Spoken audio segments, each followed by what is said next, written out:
Good morning and welcome to Our Issues Milwaukee. I'm your host, Andrea Williams. The spring elections are right around the corner, coming up on Tuesday, April 5th, and there are a number of races on the ballot, including several automatic races. District 7 was left vacant by longtime Alderman Willie Wade, who decided not to seek re-election. County Supervisor Khalif Rainey and MPS Board President Michael Bonds, they're vying for that spot.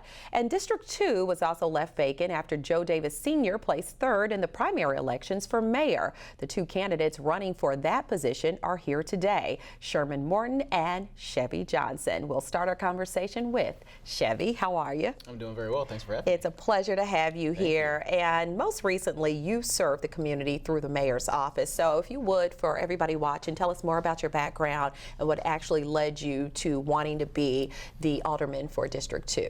Sure. So my background is this. I got involved in service about 15 years ago. I had the privilege to be recruited in a program for low-income kids in Milwaukee Public Schools called Sponsor a Scholar. That program was run by the YMCA. And that program, the main goal was to get kids from low-income neighborhoods off to college, and I did. I went to UW-Madison, studied political science. The other part of that program is to get those same kids involved in service and giving back to their community. And I got a bug for doing that. One of my first projects here was helping seniors to shovel snow. Here in Milwaukee, and then it kind of snowballed from there, and I went to New Orleans. No pun intended.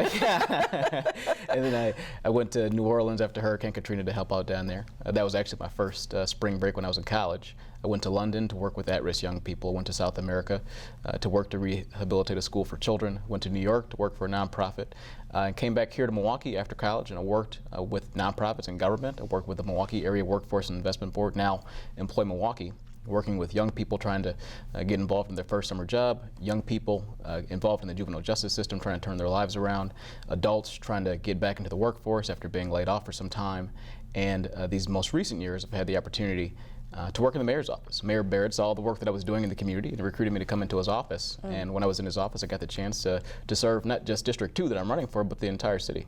And now we're here running for alderman. All right, and so when you talk about Milwaukee's most pressing issues, I think that you, with everything you just said, you have had some exposure to the things that are a concern. So what are the most pressing issues in your opinion? I think obviously, with the spike in homicides that we had last year, public safety is a big concern, and people say that to me as I go to doors every single day now, that they're concerned about their neighborhoods, they're concerned about their neighborhoods turning for the worse, and they don't want to see that.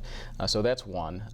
Every time around this time of the year, with the snow and the thaw and the snow and the thaw, we talk about our infrastructure, and people have an issue with their streets being in really poor conditions. And so that's a big concern for folks, not just in my district, but throughout the city. And then economic development and creating jobs. That's a huge issue, and those are all things I want to address as alderman. All right, and Milwaukee, needless to say, has a number of unique neighborhoods in each of the automatic districts. What would you say makes District 2 special or stand out? I think District 2 is a very unique place. I mean, there's a dichotomy of places there. So you've got West Lawn, which is the largest housing complex in the state, and then you've got these really strong middle-class neighborhoods where there are tons of homeowners. So you get a mixture of both. They're actually, and I found this out with running for the seat, an impressive number of apartment buildings in the District 2. So it's a nice mix. It's a very diverse place. People with higher incomes, people with lower incomes. It's got a nice racial mix. It's about 67, I believe, % African American. There are Latinos who live in the district. There's a large contingency of the Hmong population that live in the district. As a matter of fact, I believe the largest in any district in the city for the Hmong population. And then there's a sizable Caucasian population as well. So it's very diverse, and it's a very interesting place to walk and do doors in every day. Yeah, and when you talk about having a neighborhood that is diverse, that's unique for Milwaukee because we are on the map nationally as being a hyper-segregated city, so that does, in fact, make it somewhat special. Top concern, as you just said, for many residents would be neighborhood safety, and that's with anywhere anyone lives. They want to know that they can let their kids play outside, or that they don't have to worry about hearing gunshots in the middle of the night, whatever the case may be. How would you go about dealing with public safety or ensuring it for the people that live in that district? Well, believe that public safety is something that you have to take a multi-pronged approach to. And many of the problems that we face in the city, you have to take a multi-pronged approach in order to solve, and public safety is no different. For me, when I look at public safety, of course, Milwaukee has skin in the game, has got a police department that has the largest departmental budget of any organization, any department in the city. So there's that. I believe that with the police department that we have now, there are some ways where we can work with that department in order to get sworn officers directed towards incidents and places where there's more priority. And then if we make smart investments, we can bring in new sort of innovative ideas like community police officers who can respond to lower priority calls, freeing up the sworn officers to go and tackle some of the more pressing issues. But it doesn't, as I said, it doesn't start and stop with the police. We also have to have neighbors who are involved as well. And so one of the things that I would like to see as far as public safety is concerned, I'd like to see neighbors getting to be neighborly again. I'd like to see neighbors getting to know the people who live on either side of them, in front of them, and in back of them, because that, I believe, helps to tighten up the fabric of neighborhoods. Another thing I'd like to see is, in addition to traditional block watches, we also work with new advances in technology. Everybody's got a smartphone, everybody's got internet access, or most people do. Use things like Nextdoor. Connect people via email so that they have the opportunity to know what's going on if they can't make it to a block watch meeting. One of the things that I learned while working in the mayor's office, because I got to see what worked and what didn't work in different parts of the city, there are neighborhoods in this town, believe it or not, where a plastic bag can't roll down the street and everybody doesn't know about it, because folks are connected online. And so that's something I really want to push to make our neighborhoods safer in District 2. All righty. Needless to say, Joe Davis Sr. held the position of Alderman in District 2 since 2003, and he's overseen the redevelopment and revitalization of the West Lawn neighborhood. What would be your plans on moving forward with the redevelopment of West Lawn? Well, as you know, the city of Milwaukee received just recently a $30 million grant from the Department of Housing and Urban Development in order to start with the redevelopment of the the western half of that would be considered like phase 2, I guess. Yeah, it'd be phase 2, yes. And so for me, when I first got into the city government, one of the first meetings I was a part of was a group of people, MICA, coming in, as well as some other organizations, talking about the redevelopment that happened at West Lawn and how people who lived in the area were not a part of the redevelopment. How some of the people who should have been provided opportunities for work, like construction, exactly, they weren't part of that. And so what I'd like to see in that redevelopment of the western part of West Lawn is for more people who need access to work, people who are unemployed or underemployed, to have the opportunity to take part in that and get some of those dollars to bring home and develop skills so they can go on to the private sector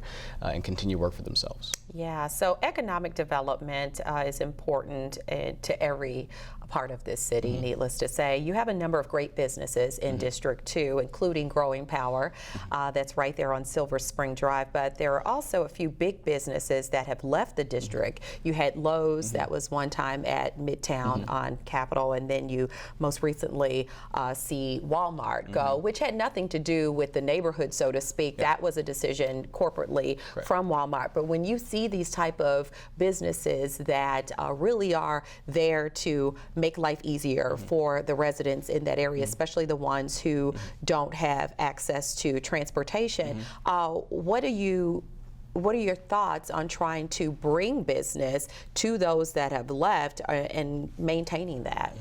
Well, you talk about the Midtown, and even outside of Lowe's and Walmart, just before that, Office Depot left.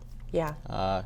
And fortunately enough, that space won't be blank for so long, because we're going to have Children's Hospital coming in there to develop a new clinic pretty soon, right into the neighborhood. But I see economic development as an issue that we really need to focus on at the city.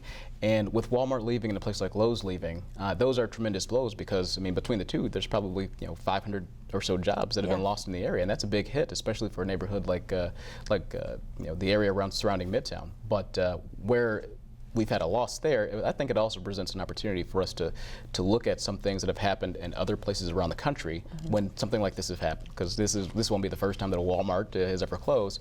Let's see what sort of adaptive reuses of those facilities have happened elsewhere, and let's try to apply some of those things here, and also bring our neighborhoods together, bring our Department of City Development together with neighbors to see what we can do to bring more life into that space. Sounds good to me. And one thing I wanted to bring up when it comes to politics and people running against each other, sometimes people have to bring up what makes them different from the person they're running against. Sure. And your opponent has said that you've actually run 3 other times in 3 different parts of the city with no success. What do you say to something like that?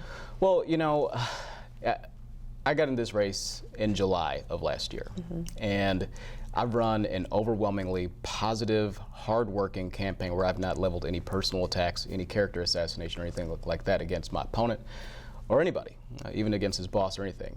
And yeah, I have run for office before. This is my 3rd time here, and so I've run 2 other times before. And it's funny that he brings it up because the fact that I'm here, that I'm running again for a 3rd time, I think that it shows that I'm committed to doing this work. I have believed for 15 years that the best way to get involved, the best way to serve community is through participation in government. And I have not let up on that.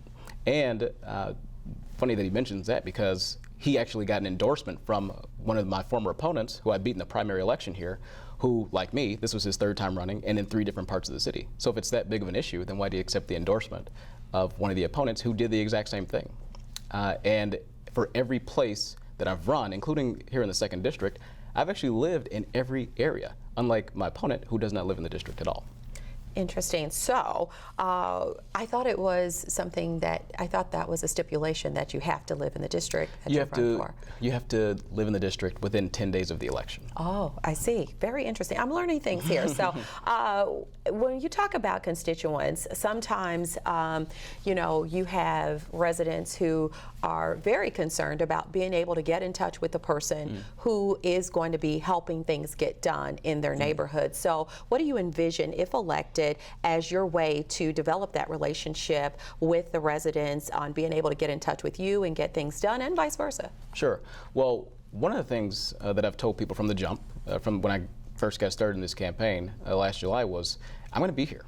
You know, I'm going to continue to come to doors and talk to people, even outside of the election cycle. And I know sometimes people get elected to office and they say, oh, you know, I can't make it around because I'm so busy. Yeah, true enough. You can't come around with the same sort of intensity as you do during the election time. But at the same time, you know, if you're running for re-election and you're holding the seat of alderman or any elected position, you're still holding the job and you're running for re-election. So you make the time, right? And so it's my promise to continue making the time, to continue going to doors, talking to people to see what's important to them. Because in a race like this, or in a position like this, where it's just a district that you're in charge of, it's manageable, where you're able to get around and talk to people. You know, not like running for mayor, let's say, or county executive, where you can't possibly reach every single door. Right. In a district like this, you can, and I make that promise to people that I will do that. Also, I'll host quarterly town hall meetings throughout the district, and I'll let folks know well in advance of those meetings, and I'll do it in places throughout the district. I'll break it up into quads and get people from where they are to where the meetings are, so they can be engaged in the process as well. Well, I really do appreciate you coming by and sharing your ideas, and I wish you the best of luck with everything you're trying to accomplish. Thank you. Appreciate It's been a pleasure. Thank you. Chevy Johnson is a candidate for Milwaukee's 2nd District Alderman, and for more information on Chevy, you can log on to chevyformilwaukee.com. When we return to Our Issues Milwaukee, we'll meet the other candidate running for Milwaukee's 2nd District Alderman, is Sherman Morton, and we will do that right after this.